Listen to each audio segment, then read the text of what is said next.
You know, when I first started wrestling, man, I've been wrestling 35 years. I didn't start jiu-jitsu until I was 35 years old. So I was already wrestling 20 years, Yeah. 23 years. And I went with my neighbor. He was a Mexican dude, just got out of jail. And I was moving in, and he says, man, you fight? And I said, no. He goes, well, you know, you're moving to my neighborhood. Now I'm moving to a nice neighborhood. Oh, And I was like, in my mind, I said, well, I just bought this house, bro. So it's kind of like our neighborhood. He goes, well, my mom lives there. I live here. My family's been here 50 years. I said, well, good. I said, well, then if anything happens in the neighborhood, there's two of us. So he goes, well, you know, do you fight? I'm like, no. But I did. But I was like, I don't want to deal with it. Yeah. He goes, well, we train right down the street, so we're going to train today if you don't have to train. I go, why are you training? He goes, yeah. I go, all right, I'm going to come because I'm going to whip this dude's ass. Yeah. So go down, and it was Higan Machado's school. Okay. I don't know who Higan is. Yeah. I don't know nothing about nothing about jiu-jitsu, yeah. Nothing. I go in there, rope this guy up to death and his partner. Yeah. And Higan puts his arm around. He goes, do you want to be my jiu-jitsu coach or my wrestling coach? And I'm like, sure. I'm like, perfect. A place to wrestle. I go home, look over the internet, and I see who Higan is. I'm like, oh my God. I go That's the so next awesome, day. yeah. I go the next day, it's Friday open mat, 20 black belts. But I don't care. Black Yeah. belt, I'm a black belt in Yeah, wrestling. of course. I don't know what I'm in for. Nothing. Of course. Boom, just taking these guys down like nothing. But as soon as I take down, like, good, I scored two, tap. And then these guys were so mad. They'd take them down, they would just sleep me. Just sleep. I would tap, no way, you're going to sleep. 100 times. For the first 3 or 4 months, nobody would ever let me tap. They wouldn't hurt my arm But they would go for the neck. and sleep me. No way. Every time. No Every time. way. Until I started learning. And then I'll tell you what, from jiu-jitsu, I trained for 7 Olympics wrestling. The last 3 Olympics I trained for, I didn't train with one wrestler. I only trained with jiu-jitsu. That's so And awesome. my wrestling from doing jiu-jitsu went like this. No, because my wrestling is not like your jiu-jitsu is so high. It's not going to move. It's not going to go like this. It's just going to keep. But if you had a different perspective to Now it goes. now it goes, yeah. My wrestling was like this and it's high, and wrestling is my double legs going to be my double leg. But when I started doing jiu-jitsu, I didn't even realize how it was going to work. I just, but what we were talking about, because the head position is so important, man, no one's going to put me in a guillotine. Not because of my wrestling, because wrestling and jiu-jitsu. And I try to tell everybody listens, everyone's like, they want to determine what's better. They're both good. Because my wrestling, let's say the worst case, let's say jiu-jitsu, I've only been doing for 12 years. Yeah. Man, 3 Olympics I trained for wrestling and made it to the trials all 3 times, only doing jiu-jitsu. And then That's going so to Olympic awesome. trials. I didn't go to a single wrestling tournament, only to the trials, to pre-trials and trials. Because you already had all the foundation and all the mindset, all the training. And then all my the- whole focus was just jiu-jitsu. I wanted, and I tell everyone, listen, man, if you do jiu-jitsu, your wrestling will be better. But the other way around, it's just like I started training wrestling after I was already a black belt in jiu-jitsu. Actually, Pedro Gamafilho, which is the president of the Brazilian National Confederation, he's a friend of mine. He's a black belt under the Nova Geração, and he showed up to Campo Grande one day, and he's my friend. And he's like, "Oh, Cyborg, I'm like, let's go out for a beer." It's like, I'm not in Rio. It's like, no, I'm in New York City. Brazilian Nationals is tomorrow, so of wrestling. It's like, sign me up. It's like, man, it's just like you Right. sign up like this. It's like, no, sign me up. Luckily, the guy from my state got hurt. And last minute, it's like, do you want that spot on 96 kilos? I was like, yeah, I want that spot. Ended up that, man, I went there. I have never seen a wrestling tournament before. They lend me the singlet, the shoes. I go there, Brazilian national champion. Never No seen way. it before. Of course, the national champion of Brazil, the event in Brazil is not as near as, as a high level as in US or Cuba or Russia or places like this. But it was a super cool experience. What I Right. mean? After the event, I was all sore. And after that day, I realized, like, man, I really want to learn this. I really want to get good at this, And I always say about the cross training, how important it is for us to do the cross training, get out of our comfort zone. Right. You know what I mean? Like a lot of us from jiu-jitsu or either you from wrestling, it would be easy for you to back off. It's like, no, I don't need to be involved with the jiu-jitsu guys. I go there, get tapped, man. I'm an Olympian, you know what I mean? Right. I don't need to put myself on the spot. But on the other hand, being on that spot made you grow so much as an athlete. Man, I'll tell giving you you- a different perspective, I'll right? tell you what, man, I was already at the top in this part. Yeah. And then when I started jiu-jitsu, I came in with the belt. I have tied this way, and like he gets, my friend, the belt, like a mustache, please. I had it tied one time around my waist down here, and like I came in as a true white belt, but with wrestling and conditioning and the mindset. course. But I didn't know what a triangle was. I didn't know what armbar was, and I knew how to take someone down. There was nobody gonna stop that. And as soon as I hit the ground, and as soon as I started learning when to explode, not explode. Wrestling's more explosions, jiu-jitsu's more relaxing. But then the right combination of the two, and man, but just from the 12 years of jiu-jitsu, my wrestling was here, just kept climbing without even having to wrestle.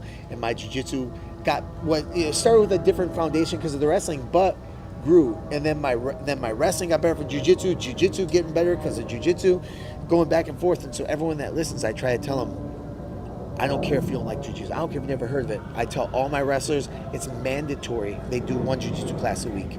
They don't even need, I said, I don't care what you think, care what your mom thinks, you're coming to jiu-jitsu, because worst case, you're going to hit a double on somebody. They're never going to be able to sprawl on you because they can't grab the neck. Now, someone that can't grab the neck, but your head's in such good position, their wrestling gets better. Now, one person's ever denied that. So I try to tell people, man, you want your wrestling better? Please do jiu-jitsu. One thing is, like, it's a humbling experience for us, right? Whenever you have one background and you have to go over a second background, it's a really humbling experience. And I see that a lot of people, after they do something or they are good at something, it's very hard for them to go back to the bottom. Yep. You know what I mean? Of the food chain, and accept that you don't know something whenever, especially like you, like, you know what I mean? Like, I was a black belt, already had my titles in jiu-jitsu, and then I go to a wrestling competition, man, I get tortured. Every day I came out, I had a neck cake, you know what I mean? I used to have to fight Antoine Jaúd, which was, like the best grappler, like wrestler in Brazil. Every time I fought with him, man, I got messed up. You know what I mean? My neck was fucked up, like everything else. But again, every time I went there and I challenged myself, I was like, man, I'm getting better. You know what I mean? And that made me such a better wrestler. Oh, yeah. Such a better grappler, that helped me so much in jiu-jitsu, on ADCCs and everything. But everything from a seed that I planted back in the days when I was like, okay, I'm putting myself into going through this road. It's gonna be tough. Nobody wants to go there. You know what? I'm going on my own. I'm gonna make it happen. And then you bet when you were planning, you guarantee, like, I never knew how tough jiu-jitsu was going to be. Yeah. I never knew. You know what? I had the mindset. You know what? To me, I look kind of like wrestling to me with some chokes. I got it. I got this. But man, so technical and so different. I never knew how hard it was going to be. But to me, it wasn't. I guess when I look back, I can go, man, 12 years now. It's been tough, but at the time, that was just a new challenge. Yeah. You put the white belt down, walk like anyone else. You know what? It is weird being a black belt here. Then one class, I'm the instructor black belt. Yeah. Next class, I tie the white belt on and go to the end of the line. Yeah. And I'm like, okay. But you know what? You can learn in any belt. Yeah. Just like right now, you learn still. Yeah. Well, no, every day. Every day. And it's very awesome. The background that wrestling brings to jiu-jitsu. I tell all of my guys, all the time, wrestling and judo as well. I say, guys, look, you do a grapple art, okay, and you do like a ground fight. If you can't bring your opponent to the ground, you don't know anything. Exactly. To a jiu-jitsu guy, if he doesn't take the guy down, he doesn't really know anything. You know what I mean? So there is not a way that you're not gonna learn how to be Right. like a very good takedown artist. Right. Either with the gi or without the gi, both. You have to learn judo. You have to go out there and you have to put your face on it, and you have to learn wrestling. I have here at the school, I have Coach Manuel, which is the president of the Federation of Puerto Rico. He's an amazing wrestler, and he coaches our wrestling program. And I have Professor Valdir Araújo teaching judo.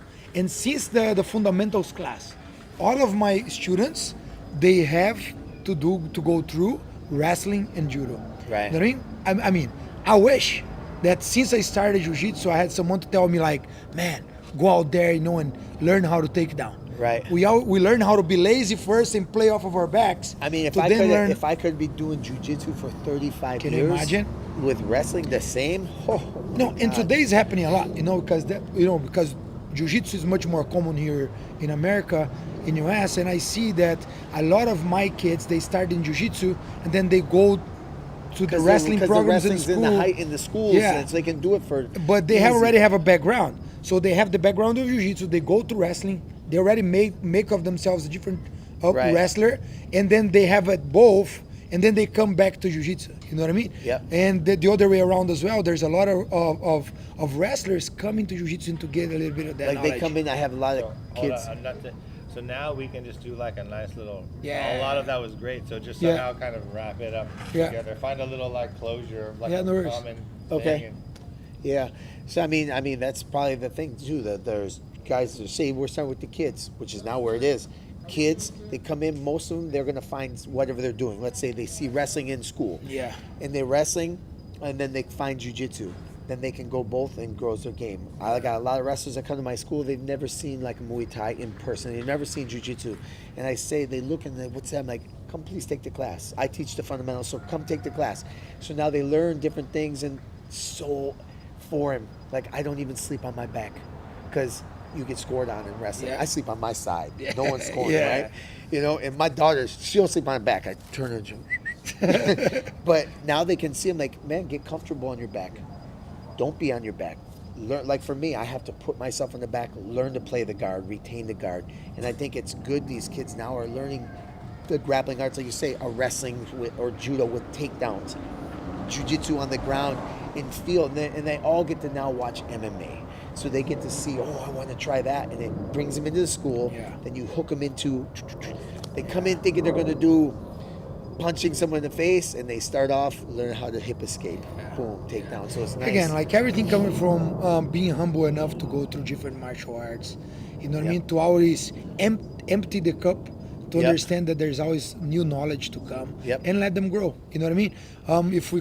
If I personally could give, like a tip, a suggestion to new guys or even like more graduated guys, I would say this. You know what I mean? Make sure you're always humble enough to understand that there is different ways of doing the same thing. You know, always empty the cup. Always be able to receive different tips, try different martial arts, and be open to Yep. learn. Even right? like you mentioned in your seminar today, there's more than one way to do it. This is how I do it. Yes. No, I do it this way. There's more ways, but this we're Yes. going to work these now. Yes. And if everyone's open to understanding, like then Caprito shows one way, I show one way, Hamlo one way. Everyone shows a way. Then you know what? You learn them. You pick what you like. You said, empty the cup, fill the cup, empty the cup, and then all of a sudden you're going to make your own special Yeah. techniques. Yeah. Tornado guard. Yeah. No one ever heard this before. And now you get it. understand that, man, for the rest of your life, you're gonna be a student. There's Yeah. no such a thing as knowing everything. Right. I mean, man, come on, you're like a great champion, a great athlete, a great coach, and everything. You've made a program, you know what I mean? But still, there's always a way. Like you're always learning. Like I feel that like that every day. Every time I step on the mat, I try always to do a different thing. I always try to learn and improve my game.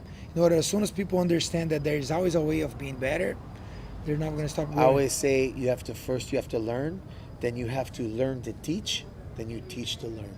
Yes, sir. And once you get to that teach and learn stage, it becomes a whole brand new world. So Was great talking to you, my brother. Yes, thank Man, you. a pleasure. Amazing to have you here at the school. I'm happy. Unbelievable. I have gym envy. It's like when you see a Lamborghini go by, I can deal with this. Man, I see this and makes me Well, very this jealous. is your house in Miami, brother. Anytime you're here, please, we love Thank to have you, you man. here. I appreciate Was- it. Thank you. Thank you, Ken. Thank you. What's up?